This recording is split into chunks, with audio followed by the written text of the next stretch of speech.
Հանելուկ, գրիմ եղբայրներ։ Ժամանակով մի թագավորի տղա է լինում։ Ուզում է աշխարհ ման գալ, մարդ տեսնել։ Նա վերցնում է իր հավատարիմ ծառային ու ճամփա ընկնում։ Խիտ անտառով անցնելու ժամանակ մութը վրա է հասնում, ու թագավորի տղան չի իմանում, որտեղ գիշերի։ Մեկ էլ տեսնում է, մի աղջիկ գնում է դեպի իր փոքրիկ խրճիթը։ Աղջիկը ջահել ու սիրուն է լինում։ Նա մոտենում է աղջկան, հարցնում. «Սիրուն աղջիկ, թույլ կտաս, որ ես ու իմ ծառան այս գիշեր մնանք քո խրճիթում»։ «Կարելի է, իհարկե», տխուր ասում է աղջիկը, «բայց խորհուրդ չեմ տալիս էստեղ մտնեք»։ «Ինչու՞», հարցնում է թագավորի տղան։ «Իմ խորթ մայրը կախարդ է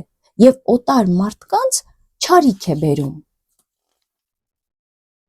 Թագավորի տղան հասկանում է, որ վհուկի տուն է ընկել, բայց քանի որ արդեն մութն է լինում,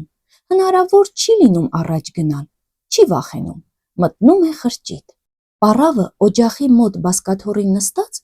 կարմիր աչքերով նայում է օտար մարդկանց և ասում բարի երեկո, ու շատ սիրալիր առաջարկում. «Պառկեք, ձեզ համար հանգստացեք»։ Պառավը փչում է կրակը, իսկ կրակի վրա փոքրիկ կճուճի մեջ ինչ-որ բան է խլխլթալով եփում։ Աղջիկը եկվորներին զգուշացնում է, որ ոչինչ չուտեն ու չխմեն, որովհետև պառավը կախարդական խոտեր է եփում։ Նրանք մինչև լույս հանգիստ քնում են։ Առավոտը, երբ պատրաստվում են ճամփա ընկնել, թագավորի տղան նստում է իր ձին, ու պառավը հանկարծ նրան ասում է. «Մի քիչ սպասեք, հրաժեշտից առաջ ձեզ գինի եմ ուզում տալ»։ Մինչև գինին կբերեր, թագավորի տղան արդեն ձին քշում գնում է, իսկ ծառան, որ դեռ ամրացնում է թամբը, մենակ է մնում։ Մեկ էլ հայտնվում է չար կախարդը իր թուրմը ձեռքին։ «Սա տուր քո պարոնին», ասում է նա, բայց հենց այդ պահին սրվակը պայթում է ու թուրմի կաթիլները ցայտում են ձիու վրա։ Թուրմը այնքան թունդ է լինում, որ ձին տեղն ու տեղը սատկում է։ Ծառան հասնում է տիրոջ ետևից ու ամեն ինչ պատմում, բայց ափսոսում է թամբը ու ետ է գնում վերցնի։ Երբ մոտենում է սատկած ձիուն, տեսնում է մի ագռավ արդեն իջել է վրան ու լեշն ուտում է։ Ծառան ասում է. «Այսօր հնարավոր է, որ ավելի հաջող որս չպատահի», ու սպանում է ագռավին, իր հետ վերցնում։ Ամբողջ օրը նրանք գնում են, բայց անտառից չեն կարողանում դուրս գալ։ Իրիկնամուտին հասնում են մի պանդոկի, ներս մտնում։ Ծառան ագռավը տալիս է պանդոկատիրոջը, խնդրում ընթրիք պատրաստել։ «Դու մի ասի, այս պանդոկը ավազակների որջն է»։ Գիշերվա կեսին գալիս են 12 ավազակներ ու տեսնելով եկվորներին, որոշում են սպանել ու կողոպտել։ Բայց նստում են ընթրելու։ Պանդոկատերն ու կախարդն են նրանց հետ սեղան նստում և միմիթազ ագռավապուր ուտում։ Հենց առաջին գթալից բոլորը մեռած ցած են թափվում, որովհետև թույնը ձիուց անցած է լինում ագռավին։ Տանը մնում է միայն պանդոկատիրոջ աղջիկը։ Սա ազնիվ է լինում, հոր չարագործություններին չի մասնակցում, բաց է անում բոլոր դռներն ու անծանոթներին ցույց տալիս ավազակների դիզած գանձերը։ Թագավորի տղան ձեռք չի տալիս գանձերին։ «Այդ բոլորը թող մնան քեզ», ասում է աղջկան ու իր ծառայի հետ շարունակում ճանապարհը։ Երկար թափառելուց հետո նրանք հասնում են մի քաղաք, որտեղ ապրում էր միջ տեսնված գեղեցիկ ու գոռոզ աղջիկ։ Սա հայտարարել էր,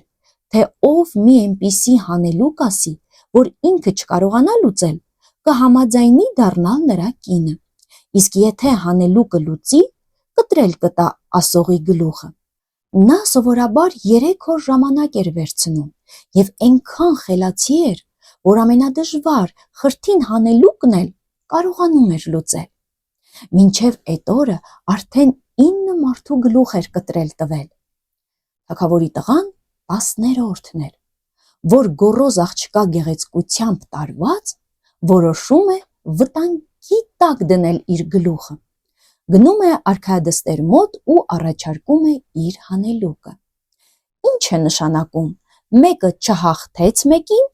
բայց հաղթեց 12-ին։ Թագավորի աղջիկը գլխի չի ընկնում, թե դա ինչ է նշանակում։ Սկսում է մտածել, գուշակություններ անել, բայց չի կարողանում։ Բացում է իր հանելուկների գիրքը, թերթում, նման հանելուկ չի գտնում։ Ճարը, որ կտրում է, սպասուհուն պատվիրում է գաղտնի մտնել եկվոր պարոնի ննջարանը ու ականջ դնել։ Թագավորի աղջիկը մտածում է, որ կարող է երիտասարդը քնած ժամանակ խոսի ու իր գաղտնիքը մատնի։ Բայց խելացի ծառան քնում է պարոնի անկողնում, ու երբ սպասուհին ներս է մտնում, պոկում է նրա վրայի քողը, ծեծելով դուրս վռնդում սենյակից։ Հաջորդ գիշեր թագավորի աղջիկը իր սենեկապետուհուն է ուղարկում, մտածելով, որ սա ավելի լավ կարող է ականջ դնել, բայց ծառան սրա վրայից էլ է պոկում քողն ու փայտով ծեծելով դուրս վռնդում։ Երրորդ գիշեր թագավորի տղան մտածում է, որ կարող է արդեն հանգիստ լինել ու ինքն է պառկում իր անկողնում։ Այս անգամ արքայադուստրն է հայտնվում մշուշի պես գորշ քողի մեջ փաթաթված ու նստում է նրա կողքին։ Նրան թվում է, թե թագավորի տղան արդեն քնած է և երազ է տեսնում։ Սկսում է խոսել հետը, մտածելով, որ նա երազի մեջ կպատասխանի իր հարցերին, ինչպես շատերն են արել։ Բայց տղան արթուն է լինում ամեն ինչ և շատ լավ լսում է և հասկանում։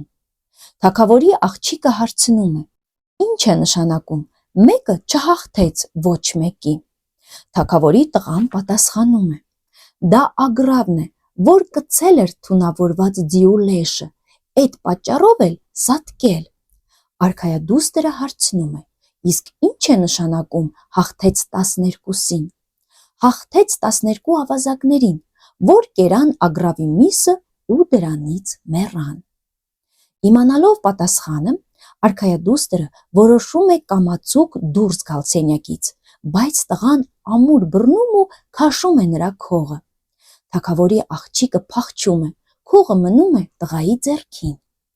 Առավոտյան արքայադուստրը հայտարարում է, թե լուծել է հանելուկը, հրամայում է 12 դատավոր կանչել ու նրանց ներկայությամբ բացատրում է հանելուկը։ Թագավորի տղան խնդրում է իրեն էլ լսել և ասում է. արքայադուստրը գիշերը գաղտագողի մտել է իմ սենյակը ու պատասխանը դուրս կորզել ինձնից, թե չէ նա այդ հանելուկը չէր կարող լուծել։ Դատավորներն ասում են. ապացույց։ Ծառան 3 քող է բերում, ու երբ դատավորները տեսնում են գորշ քողը, որ սովորաբար կրում էր արքայադուստրը, ասում են. թող այդ քողը զարդարեն ոսկե և արծաթե թելերով ու հարսանեկան հագուստ կարեն ձեզ համար։ Այսքանը, կհանդիպենք հաջորդ անգամ, իսկ դուք մի մոռացեք բաժանորդագրվել մեր ալիքին, կհանդիպենք։